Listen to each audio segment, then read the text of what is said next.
विद्यार्थी मित्रांनो, पालकांनो, मी डॉक्टर देवश्री महाजन माऊली एज्युकेशन तर्फे पुन्हा एकदा तुमचं आपल्या यूट्यूब चॅनलला स्वागत करते।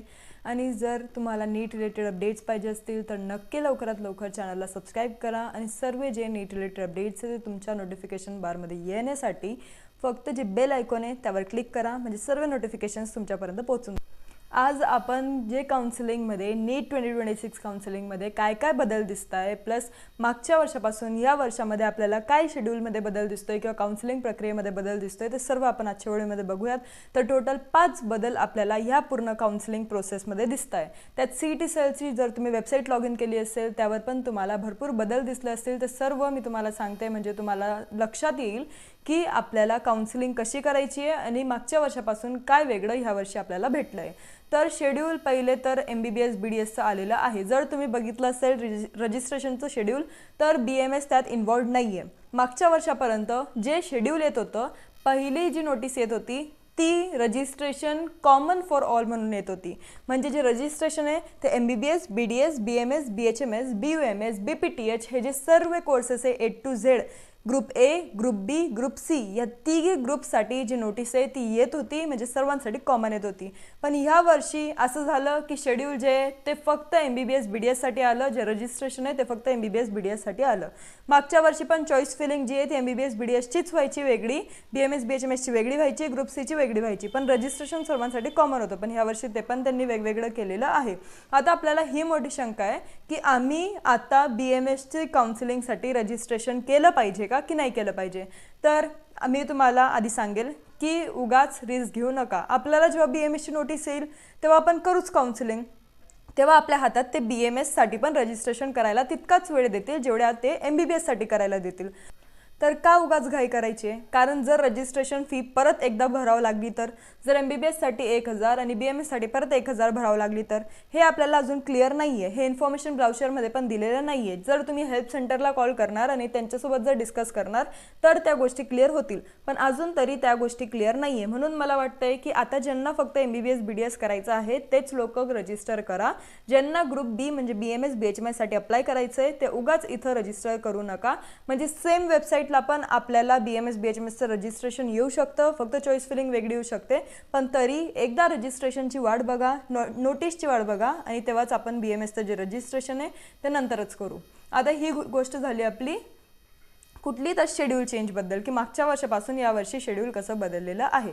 त्यात आपल्याला ॲप्लिकेशन फॉर्ममध्ये काही बदल दिसताय का, तर हो, मागच्या वर्षी व्हॅलिडिटीचा थोडा प्रॉब्लेम नव्हता, यावर्षी व्हॅलिडिटीचा कास्ट व्हॅलिडिटीचा इश्यू आला आहे, म्हणजे ती खूप लोकांची फेच होत नाही आणि खूप लोकांची होते। तर ते पण आपण नेक्स्ट व्हिडिओमध्ये डिस्कस करू की रजिस्ट्रेशनमध्ये काय काय प्रोसेस तुम्हाला करायचं आहे, रजिस्ट्रेशन कसं स्टेप वाईज करायचं आहे आणि त्यात तुम्हाला कोणते प्रॉब्लेम्स, कोणता चुका मोस्टली जे विद्यार्थी आहे ते करताय, जे पालक आहे ते करताय, तर ते पण आपण बघूयात। आणि त्यानंतरच तुम्ही रजिस्ट्रेशन करा, त्याआधी रजिस्ट्रेशन करू नका। मी उद्या तुमच्यासाठी पूर्ण चुकांचा व्हिडिओ पोस्ट करेल आणि ते सर्व बघूनच तुम्ही जे रजिस्ट्रेशन आहे ते करा। नंतर आपलं फीसचं आहे की फीज रेग्युलेटिंग ऑथॉरिटी, यावेळेस तुम्ही जर CET सेलला बघितलं असेल तर फीज रेग्युलेटिंग ऑथॉरिटी तिथं आलेली आहे। म्हणजे इन्फॉर्मेशन ब्राउचरसोबत FRA पण त्यांनी अपलोड केलं आहे की तुम्ही यावर जी फीज आहे ती बघू शकतात आणि मागच्या वर्षाच्या फीजपेक्षा या वर्षीची फीजमध्ये बराच डिफरन्स आपल्याला दिसतोय, कारण दरवर्षी कॉलेजेसची फीज वाढत राहते, तर यात आपण कोणतंच कमेंट करू शकत नाही। जी फीज आहे ती दरवर्षी वाढते, म्हणून आपल्याला त्यात बदल दिसतोय। त्यानंतरची गोष्ट, थर्ड पॉईंट आपला की डॉक्युमेंट व्हेरिफिकेशन यावेळेस कसं आलं आहे, तर एकदा मी तुम्हाला शेड्यूलमध्ये दाखवून देते की डॉक्युमेंट व्हेरिफिकेशन आपलं ह्यावेळेस ऑनलाईन म्हणजे स्क्रुटिनी सेंटरवर पण आपण करू शकतो किंवा ऑफलाईन आपण कोणत्या तरी फिजिकली व्हेरिफिकेशन सेंटरला पण जाऊन करू शकतो। तर हे दोघी ऑप्शन ह्यावेळेस आपल्याला डॉक्युमेंट व्हेरिफिकेशनमध्ये दिले। त्यात जर तुम्हाला काही करेक्शन निघालं तर 16 ते 17 मध्ये विंडो ओपन होईल, त्यामध्ये तुम्ही करेक्ट करू शकता तुमचे काही सपोर्टिव्ह डॉक्युमेंट्स तिथं लावून। तर ते पण मी एकदा तुम्हाला दाखवून देते। इथं तुम्हाला फीज रेग्युलेटिंग ऑथॉरिटी दिसत असेल, त्याचं अप्रूव्ड फीज आहे। आणि इथं तुम्हाला जर तुम्ही तुमची नोटीस बघितली असेल रजिस्ट्रेशनची किंवा शेड्यूलची, तर त्याच्याच खाली तुम्हाला दिलं आहे की फिजिकल जर तुम्हाला डॉक्युमेंट व्हेरिफिकेशन करायचं आहे तर एक स्पेसिफिक सेंटर्स दिले जातील आणि तिथं जाऊन तुम्हाला जे डॉक्युमेंट आहे ते व्हेरीफाय करावं लागतील। किंवा जर त्यात काही ग्रीव्हन्सेस म्हणजे काही चुका जर निघत असतील तर तुम्हाला 16 ते 17 तारखेपर्यंत जे चुका आहे ते सुधारण्याचा वेळ दिलेला आहे। तर इथं डॉक्युमेंट व्हेरिफिकेशन थ्रू ऑनलाईन मोड, स्क्रुटिनिटी सेंटर हे दोघे आपल्याला दिलेले आहे।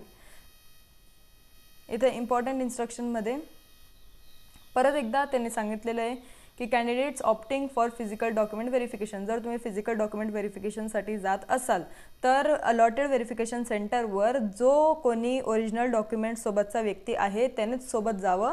ज्यांचे डॉक्युमेंट्स आहे त्याने सोबत जावं. कोणतीच प्रॉक्सी अलाउड नाही आहे, म्हणजे तुमच्या जागेवर दुसरं कोणी व्यक्ती गेलेलं चालणार नाही. तर हे एक चेंज आपल्याला ह्या वेळेस काउन्सिलिंगमध्ये दिसतोय. नंतर जर आपण फोर्थ पॉईंट बघितला त्यामध्ये आपल्याला राऊंड्स म्हणजे रूल्स पण चेंज दिसत आहे. आता राऊंड्समध्ये दर राऊंडमध्ये काही ना काही रूल जो आहे तो चेंज झालेला आहे. तर त्यामध्ये आपल्याला 2 वर्ष बाद पण केलं जाणार आहे. तर त्यामध्ये आपल्याला 2 वर्ष बाद पण केलं जाणार आहे. तो पण रूल तुम्ही ऑलरेडी बघितला असेल.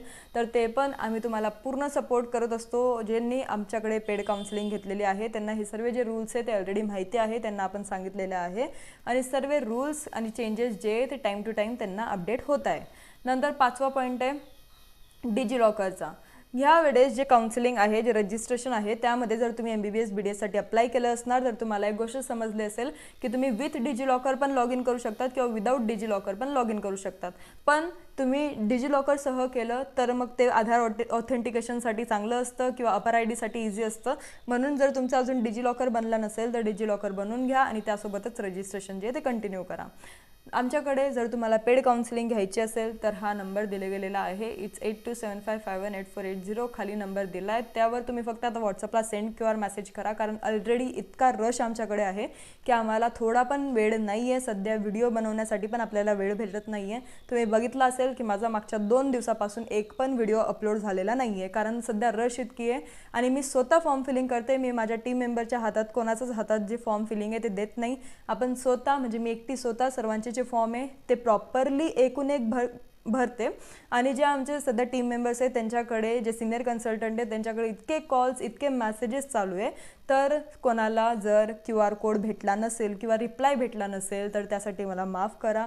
आणि जे QR कोड आहे ते जर तुम्ही परत एकदा मेसेज केला की सेंड QR कोड म्हणून, तर आम्ही तो पण लवकरात लवकर तुमच्यापर्यंत पाठवून देऊ.